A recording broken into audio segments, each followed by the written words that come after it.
कान सुनने समझने की कोशिश करें और संजीदा से सुनें। इसके अंदर बहुत सारी मुफीद बातें, बहुत सारी लाभदायक बातें आपके सामने रखी जाएंगी जो आप बाद में उसके ऊपर आप अमल कर सकते हैं और उसको अपना सकते हैं, ले सकते हैं। लेकिन क़ब्ल इसके कि हम इस प्रोग्राम का आगाज़ शेख जो हमारे मेहमान ख़ुसूसी हैं उनसे शुरू करें, हम अपने अज़ीज़ मोहम्मद फ़हद को दावत देता हूँ कि वो आए और कुरान मजीद की तिलावत से इस महफिल का आगाज़ करे।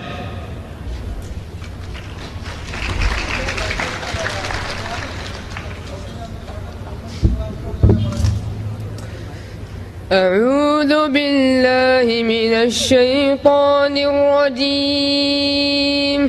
बिस्मिल्लाहिर रहमानिर रहीम। इन्न फी खल्क़िस समावाति वल अर्दि वख्तिलाफिल लैलि वन नहारि लआयातिन लिउलिल अलबाब